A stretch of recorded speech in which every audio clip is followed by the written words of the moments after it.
Welcome to our first ResCom, PRAA Education Community Committee Research Seminar for 2022. I'm Victoria Erskine. I'm sitting on the the Education Community Committee for PREA, and I'm joined by my colleague Chris Kossen from the University of Southern Queensland, who will be presenting a seminar to us today. So firstly, I just wanted to welcome everybody who's here and offer an acknowledgement of country. I'm coming to you from Darug country. My location is in the Blue Mountains, and I would like to pay my respects to elders past, present and emerging, and acknowledge any other First Nations people who are with us today. So Chris is a senior lecturer in public relations and communication at the University of Southern Queensland, and in 2020 was the winner of the Excellence Award for the faculty teaching for developing and implementing this really innovative way of approaching online curriculum for students in the current work environment. So we're going to learn all about that today. He's a learning and teaching specialist whose interests include a really focus on embedding employment and career skills into curriculum. And he is the co-author of a recently third edition of Communicating for Success. So it's a great textbook or read for those that are looking for ways to integrate skills, communication skills into curriculum, but also to look at what skills are really current for emerging professionals. So it crosses both academic and industry interests. Welcome, Chris. Thank you very much for a lovely, warm introduction, Victoria. Now, what I'm going to talk to you about is this thing called microlearning. It is an online pedagogy, and the title, Using Microlearning for Increasing First Year Public Relations Student Engagement in Online Study. And it does have a literature, which I'm not going to go through here, not in any depth anyhow. So the problem is we have more students studying, we have more students struggling. And I think that's fairly self-evident, and it's in our literatures, and it's in the statistics at our respective universities. Perhaps they're struggling more because there's wider access and ability to participate in higher education. So we're getting lower SES. There are these kinds of reasons. Also, that online study in itself has its barriers in terms of it's not a live classroom, is it? And so that can be a barrier in itself, or a little off-putting. Anyhow, I'm going to start with study is hard. It's cognitively demanding. And so materials to students can appear overwhelming because they're long and complicated with lots of readings. They can appear rather uninteresting.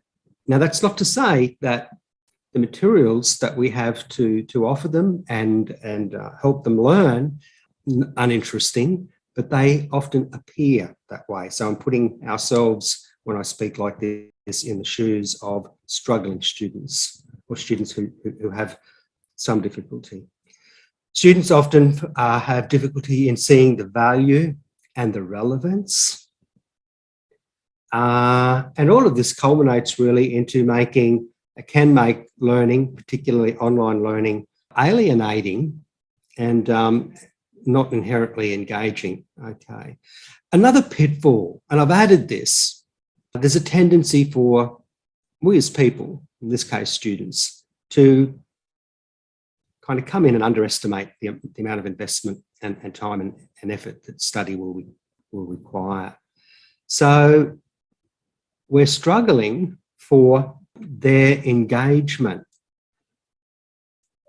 A point I might make quickly at the moment, the struggling what I'm talking about doesn't apply to every student. There are, sizable cohorts of students who don't struggle, but our university, our respective universities, statistics on these kinds of matters show that a lot are.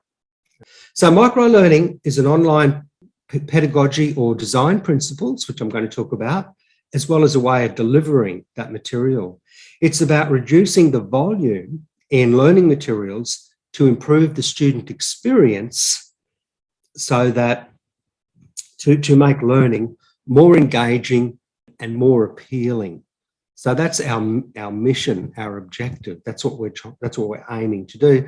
I might also quickly add that there are other approaches with different names. I'm going with microlearning. I'm just, acknowledging that. And I'm obviously enthusiastic about it, and you'll continue to see that in this presentation. But nothing is a silver bullet, is it? I just acknowledge that. It's not going to guarantee, it can't deliver promises like, there are limits to anything. However, having said that, I believe in it, and the statistics and the literature support the efficacy of microlearning. So it is based on this less is more, and a part of its theoretical base is cognitive load theory. And so we're wanting to reduce the cognitive load, and really importantly, the stress that comes with that. When a student lands on a portal for a course, they can just be overwhelmed by the volume, and it can freak people out, overwhelm them, and send them into a state of stress where they feel overwhelmed, don't know where to start. Okay, so less is more is one way of attacking or trying to address that problem, because what we're wanting to do is make the resources, our learning resources, more engaging, less daunting and less threatening, more friendly, more exciting, so that we can make learning for students more enticing and attractive.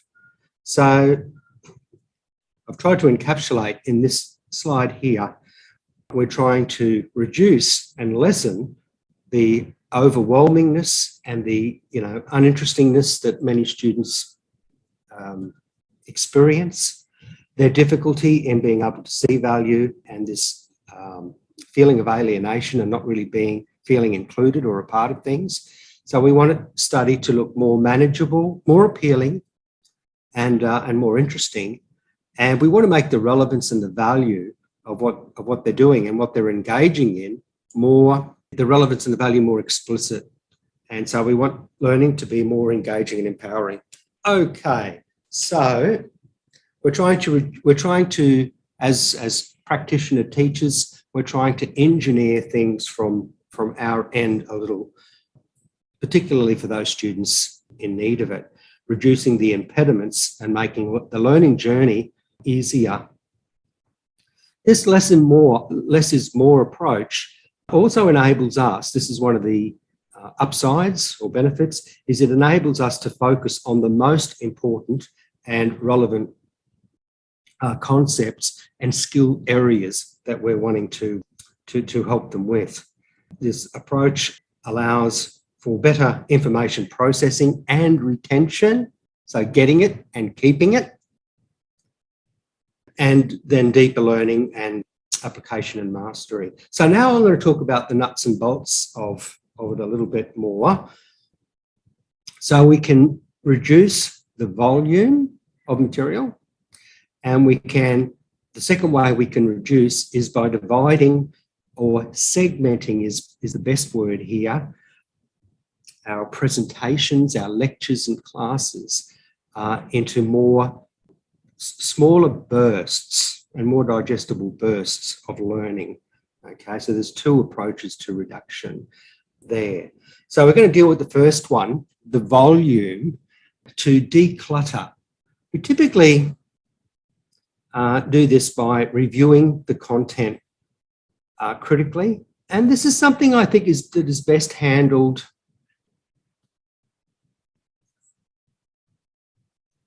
in a balanced way. We're not taking to our courses with a knife and thinking of it so clinically. That's not the way I like to think of it. But, to kind of try to come at your materials or our materials with fresh eyes and say, well, do I really need this reading?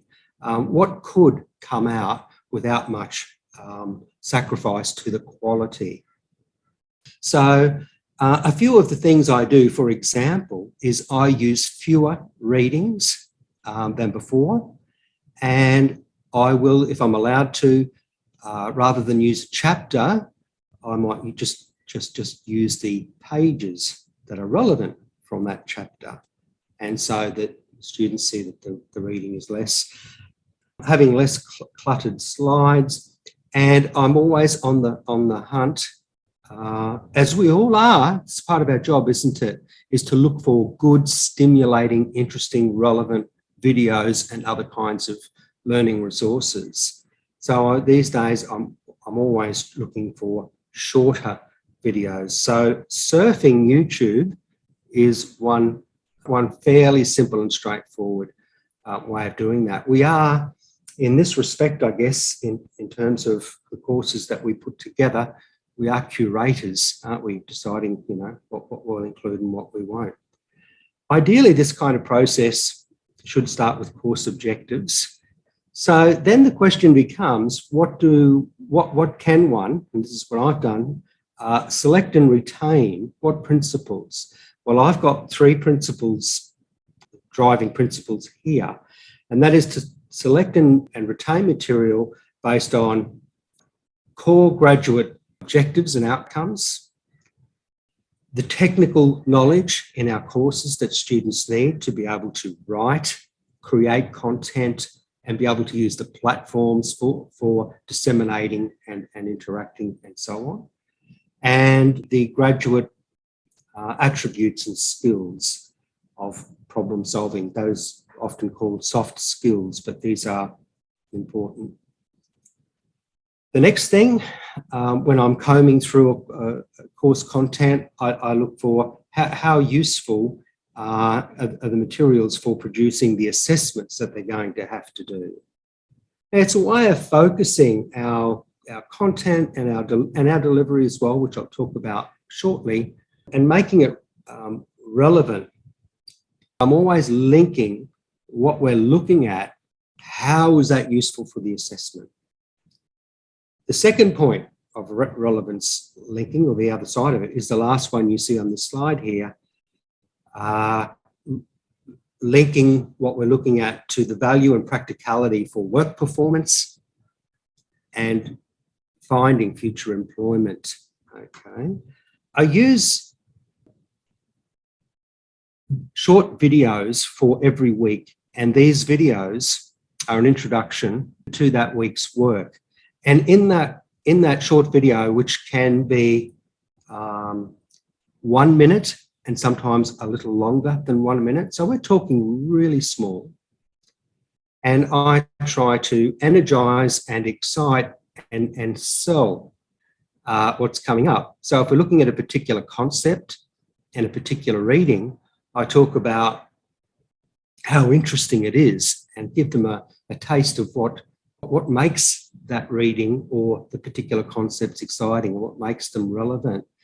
And so they get to see a talking head, a thing that at University of Southern Queensland, USQ, where I am, they call this lecturer presence. I imagine that's a fairly common word, but students really seem to like it. And of course, you can record these things direct to from your laptop or even a phone for that matter. And what I find, folks, is that when I started doing this, I used to do a 5-minute introduction on video. And what I found was it's a lot of work. Since I've gone to this smaller, more micro version, it's really easy because you can only say so much in the period of 60 seconds.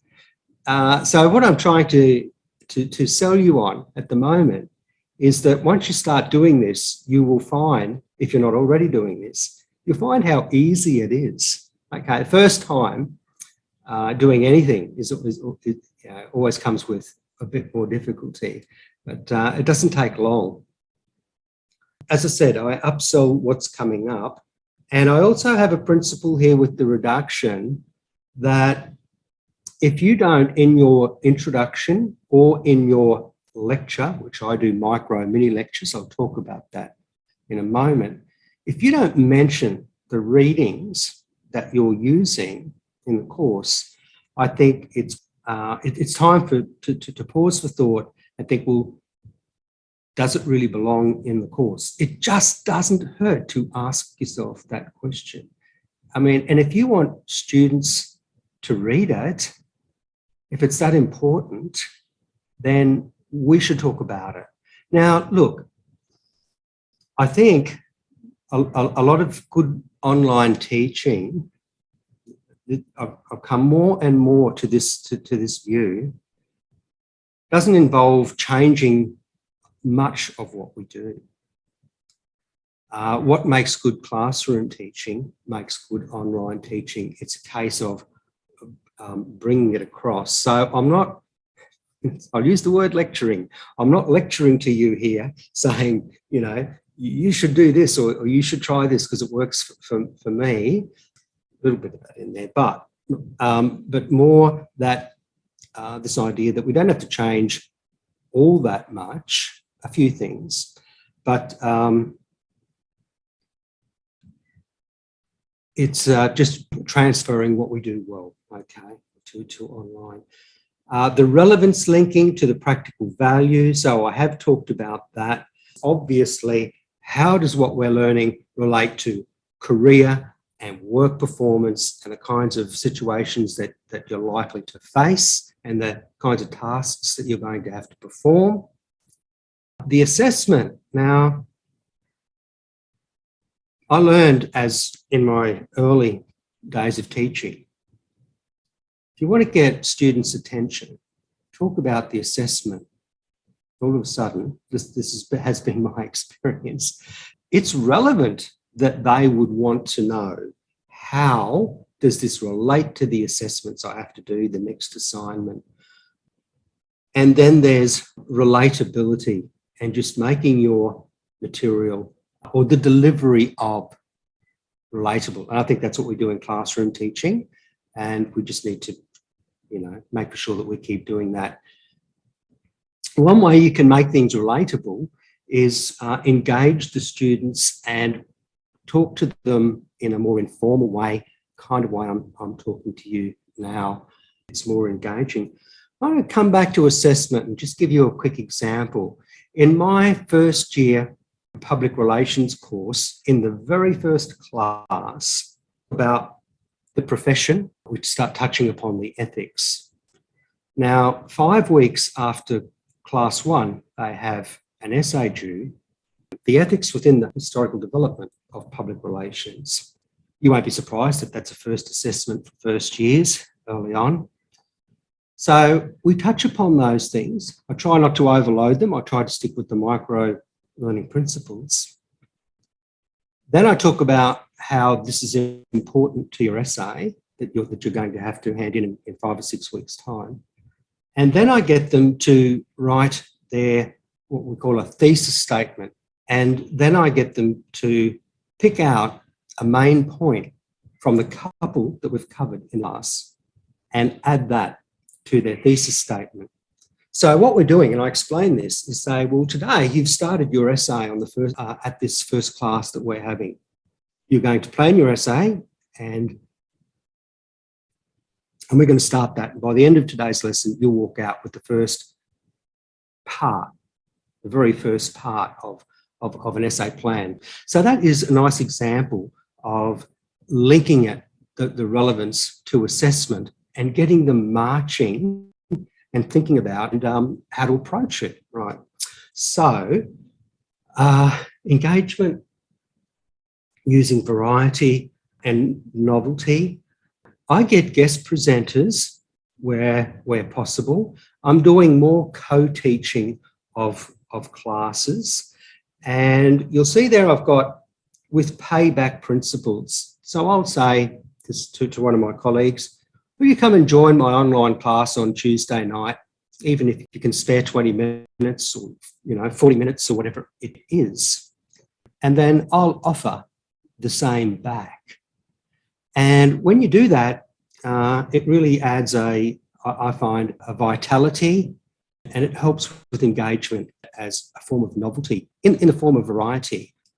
And of course, when you offer to do the same thing back for someone else, they don't always take up the offer, in my experience. I think it works really well as win-win. And obviously, if you're the course examiner and the lecturer, you're not asking the colleague to carry the load. They're just coming in, okay? Segmenting, I'll just talk a little about this. So at USQ, we now have rules around delivery, and we're supposed to have these learning bursts.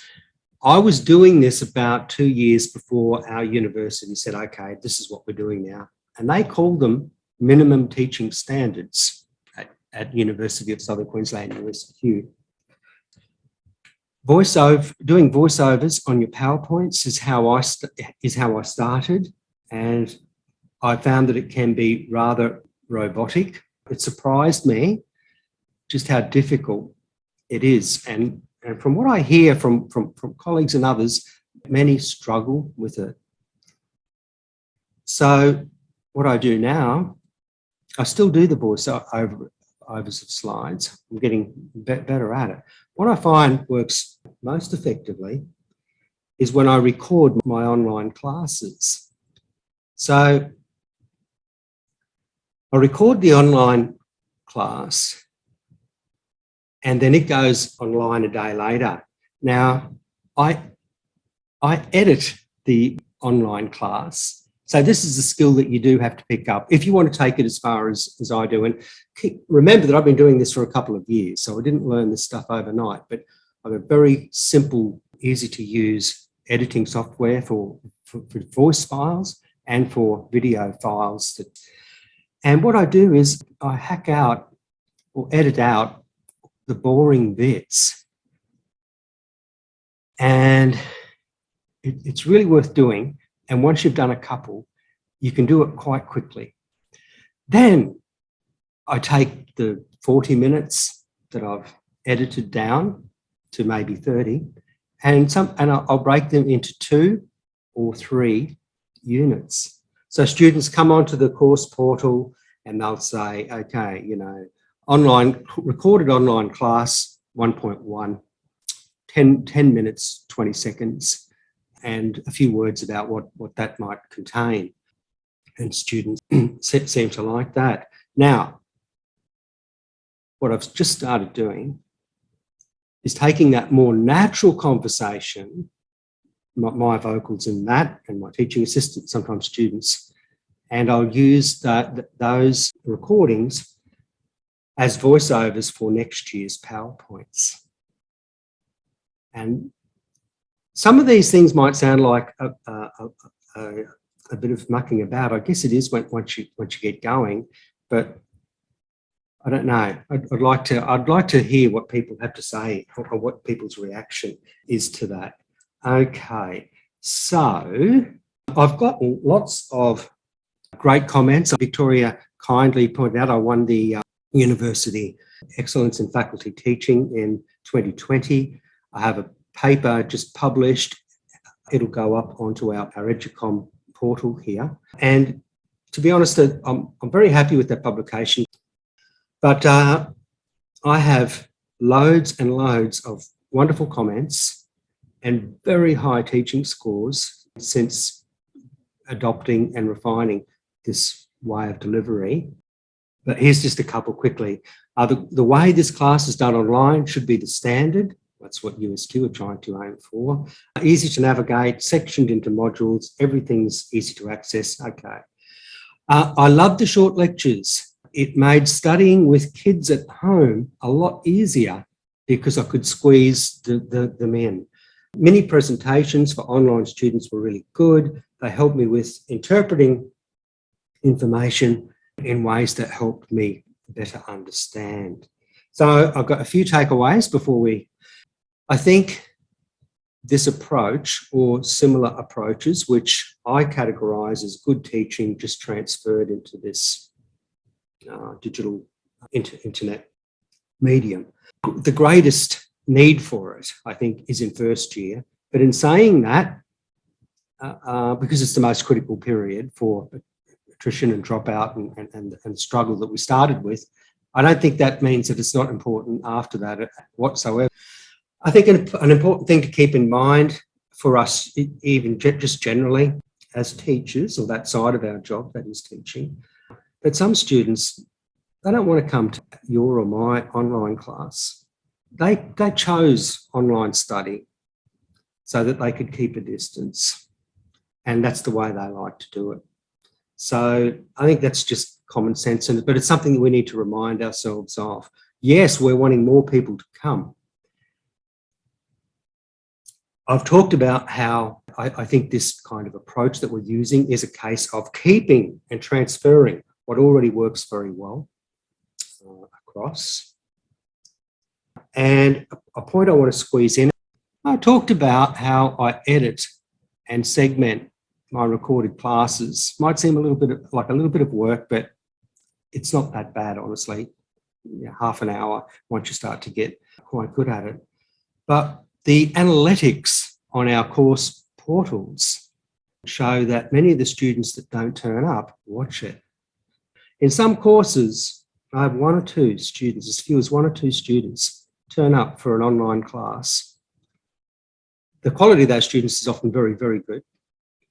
And what gets created, we don't have a big attendance, but what gets created is a wonderful learning resource that all those that don't turn up, or quite a number, use as a learning resource. And so just because one has one or two students on a particular day or night on an online class no longer bothers me whatsoever. Also, folks, I will add this, that when you sit back and you watch your recording, it's good in terms of you get to find out what you like and don't like about your teaching. So it's a great little improvement tool. So my last main point is making microlearning, or this kind of approach, attractive to educators. Well, this decluttering and not carrying so much baggage can be, less is more, can be not just good for students, but good for us. We don't have to burden ourselves with, we must cover this and this and this. So I like the idea that it's something that we do incrementally, as I've been doing for about four or so years now. We don't have to become kind of expert at this overnight. We can just we can experiment and just refine it over time. I'm not very good at technology. I don't wear that as a badge of honour, but I do like to make a point of it, because I can do this, and I don't, looking for the right word here, expertise. At USQ, I mentioned that these are becoming minimum. Some of what I'm talking about is becoming minimum. So, this kind of approach can help you not only excel in teaching and making materials engaging, but get compliance at universities like mine. And here's a quote: microlearning, it's good for you and it's good for your students. So thank you. Great, thanks, Chris. My key takeaways are, who doesn't want to Marie Kondo their life? And students, just like the rest of the world, obviously overwhelmed, especially the last couple of years. So any tips and tricks or approaches that help everybody lighten that cognitive load is obviously really valuable. And no surprises that as a communication professional and educator that you're leading the way in your university at this sort of change, when you can see content creation, curation, creativity and innovation as some of the skills that you're demonstrating with this new approach to learning. They're essential and core skills to communication professionals. So well done to you. Thank you, Victoria. As communicators and PR practitioners and academics, these are the skills of what we do. And things will be more engaging if we get the messaging correctly balanced, not too overloaded, informative enough. And that's what we want our graduates to be able to do. So the relevance to our profession and our discipline, I think, is really strong too. Yeah, imagine treating students as part of a target market or a stakeholder group, just as we would in professional practice. I think that's surprising that wasn't or hasn't been for some the core part of academic work. So I think that's congratulations to you. We just had a couple of positive comments there, feedback. Loved your micro-learning approach from Matt. Thank you, Matt. And humanising academia, that's a great approach.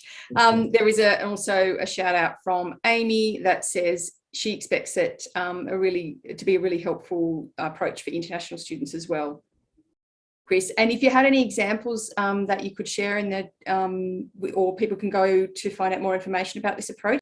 So through the education committee of the education link on the PRIA homepage, you can get to the Educom portal, which has will have recordings of all of these and also any resources that are go with our research seminars. So that's great. Thanks, everybody. Have a great afternoon. Happy Friday.